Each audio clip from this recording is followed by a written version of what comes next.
তো আজকে বাজার থেকে নিয়ে চলে এসেছে লাইলন টেক্কা মাছ আর লবণ হলুদ মাখিয়ে নিয়েছি ফটাফট। তো লবণ হলুদ মাখানো শেষ। এবার দেখতেই পাচ্ছ মাছটা কতটা বড়, হাতের মধ্যে তো আর ছিলই না। তো মাছটাকে আবার ভেজে নেওয়া হবে। আমি খুব অল্প তেল ইউজ করি। একটু কিপটে তো তাই। হ্যাঁ, আমি একটু কিপটা আছি, আর বেশি তেল খাওয়া স্বাস্থ্যের পক্ষে খুবই খারাপ, তার জন্য আমি একটু অল্প তেলে ইউজ করি। কিন্তু একা একাই খেয়েছে, আমাকে আজকে ডাকেনি। তো মাছ ভাজা কমপ্লিট হয়ে গেছে এবং কড়াইতে দেওয়া হয়েছে আদা আরে পেঁয়াজ রসুন মশলাগুলো বাটা, দেখতে কত সুন্দর লাগছে, লাল লাল ঝোল। আরে আমার তো এখনই নজর লাগছে।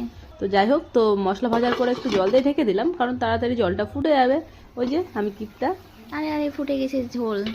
তো জলে তো জাল উঠে গেছে, তো তখনই আমি ভাজা মাছটা দিয়ে দিলাম ঝোলের মধ্যে। এইবার তাড়াতাড়ি মাছের ঝোল হয়ে যাবে দেখতে দেখতেই। তো একটু আর একদিন কিন্তু করে রাখতে হবে। হ্যাঁ অবশ্যই। তো এই দেখো দেখতে ready পাচ্ছ হয়ে গেছে। রেডি। দারুণ কিন্তু কালার হয়েছে।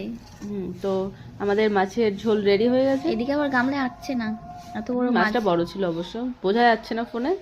যাই হোক, তো আজকে বেশি কিছু করিনি, মাছের ঝোল, চাটনি, আলু ভাজা, ভাত। তো আজকে লাঞ্চ ছিল এইটুকুই। এরা টাটা। ছিল কপট কপতির ব্লগ। আর দেখা হচ্ছে